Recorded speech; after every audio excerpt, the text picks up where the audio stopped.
이것이 소니가 가진 퀄리티입니다. 메디슨 인터뷰. 토트넘 vs 브라이턴. 한국 축구 전문 매체 TVR은 12일 한국 시각 제임스 메디슨은 손흥민의 플레이에 감탄했다. 절대적으로 훌륭하다는 극찬을 쏟아냈다고 보도했다. 이 매체는 제임스 메디슨은 토트넘 호스퍼의 주장으로서 토요일 팀에 복귀한 손흥민을 극찬했다.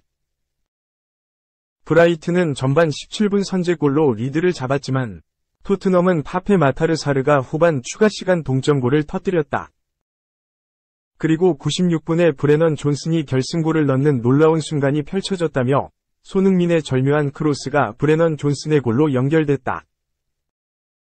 손흥민은 그동안 아시안컵 한국 대표팀으로 뛰었고 그리고 어시스트로 복귀를 알렸다고 했다.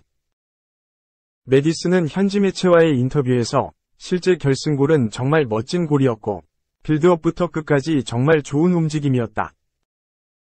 그게 바로 감독이 우리가 플레이하길 바라는 방식이다. 이 플레이를 감독은 만족할 것이라고 생각한다며 소니의 크로스는 정말 멋졌다. 그의 기량과 클래스라고 했다. TVR은 토트넘은 지난 몇 주 동안 까다로운 장애물을 넘었다. 손흥민이 없는 5경기에서 2승 2무를 기록했다. 유일한 패배는 FA컵에서 맨체스터 시티전이었다며 올 시즌의 수많은 부상을 고려한다면 토트넘은 이 시기를 정말 잘 견뎠다고 했다. 또 손흥민은 이제 다시 팀에 합류했다. 히샬리송이 좋은 폼을 보이고 있고 제임스 메디슨은 여전히 날카롭다. 브레넌 존슨이 골을 넣고 있고 클루셉스키는 여전히 견고하다. 또 티모 베르너도 자신의 방식으로 팀에 기여할 수 있다. 스퍼스가 공격에서 수많은 옵션을 가지는 팀이 됐다고 했다. 아버지가 말했던 월클이 아니다. 토트넘 NG 감독이 선 월클이 맞다. 브라이튼 전 이후 4차례나 강조한 이유. 아들에 대한 깊은 애정이 묻어나는 말이다. 엄격하면서도 냉정한 원칙을 중시하는 손흥정 감독은 아들에 대한 평가도 예외가 아니라는 점을 구체적 말로 표현했다. 지금의 위치에 만족하지 말고 더 발전하라는 의미가 담긴 말이다. 겉으로 보기에는 아들에 대한 박한 평가지만 그 속에는 손흥민의 발전을 저해하는 자그마한 요소들도 경계하고 치워주려는 깊은 애정이 담긴 말이다. 지난 11일 이하 한국 시각 영국 런던 토트넘 호스퍼 스타디움에서 열린 브라이튼과의 프리미어리그 24라운드 홈 경기에서 토트넘은 2대1로 승리했다. 아시안컵 격전을 치르고 돌아온 손흥민은 곧바로 빛났다.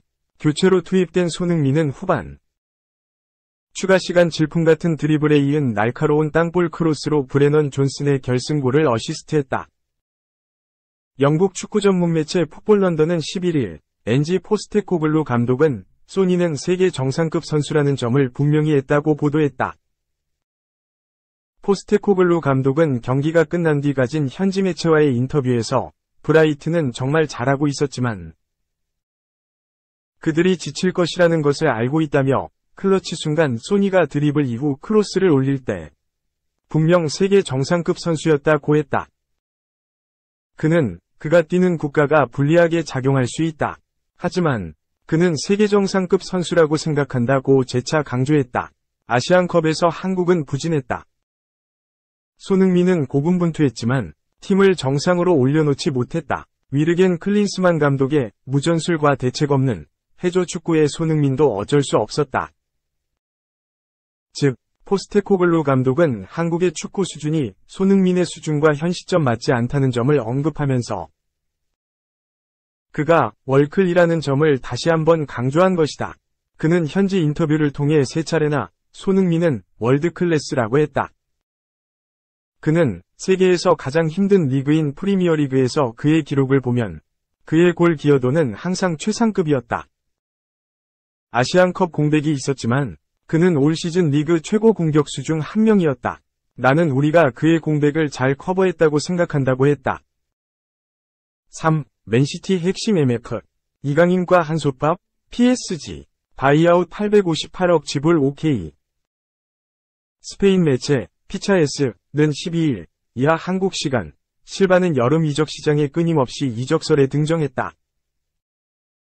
당시 파리 생제르맹, PSG도 관심을 보였다. 하지만 실바는 맨체스터 시티와 재계약을 맺었다. 6천만 유로, 약 858억 원, 위 바이아웃이 중요하다.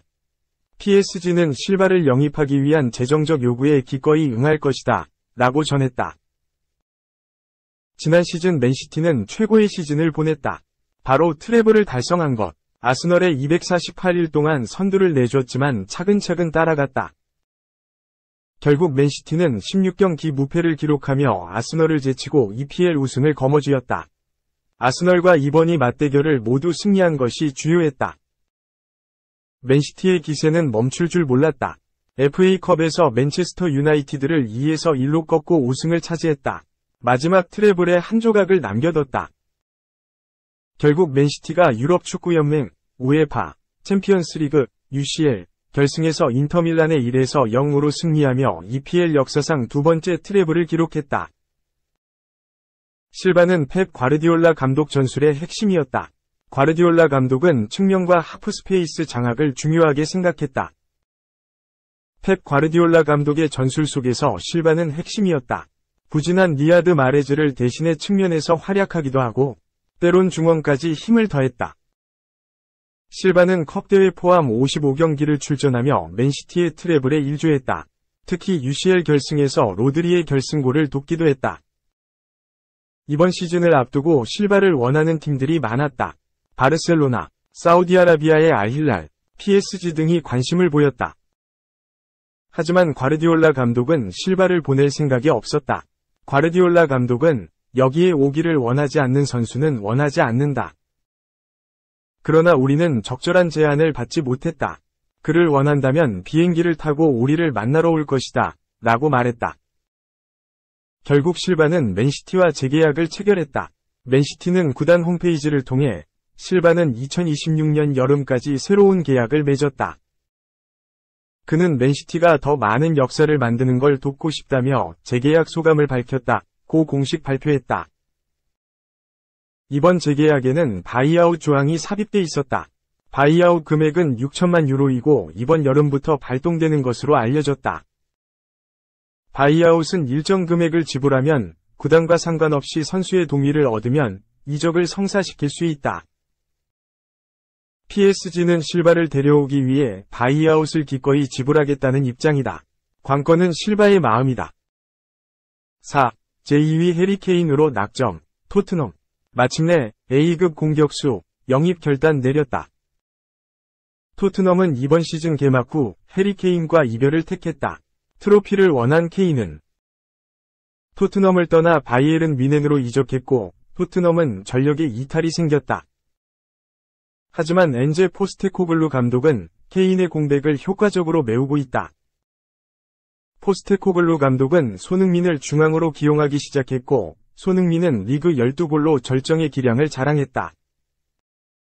최근에는 히샬리송이 폭발하고 있다. 지난 시즌 극도로 부진했던 히샬리송은 손흥민이 아시안컵 출전으로 이탈한 1월부터 득점을 몰아쳤고 현재 리그 10골로 팀 내 득점 2위에 올라있다. 브레넌 존슨, 데얀 클루셉스키 등 측면 자원들도 골고루 활약을 펼치며 케인의 흔적을 지우고 있다. 그럼에도 토트넘은 새로운 공격수를 찾고 있으며 토니를 주목하고 있다. 영국 풋볼 인사이더는 12일 한국 시간 토트넘은 케인을 장기적으로 대체할 수 있는 A급 공격수를 찾고 있으며 토니가 그중 한 명이라고 보도했다. 토니는 프리미어리그 첫 시즌인 2021-22 시즌에 리그 12골을 기록했고 다음 시즌에는 무려 20골로 엘링 홀란드, 케인에 이어 득점 3위에 올랐다. 뛰어난 운동 능력을 바탕으로 리그 최고 수준의 골 결정력을 자랑한다. 토니는 FA 베팅 규정 위반 혐의로 8개월의 출장 정지 징계를 받은 뒤 지난 1월에 복귀했다. 토니는 그라운드에 돌아오자마자 4경기에서 3골을 터뜨리는 등 여전한 득점력을 선보이고 있다. 이에 첼시, 아스널 등 프리미어리그 팀이 영입을 검토하는 가운데 토트넘도 기꺼이 영입전에 참전할 계획이다. 매체는 토니는 2025년에 브렌트포드와의 계약이 만료되기 때문에 이번 시즌이 끝나면 이적이 가능하다. 토트넘은 공격수 영입에 박차를 가하고 있으며 토니 영입 경쟁에서 물러서지 않을 것이라고 설명했다.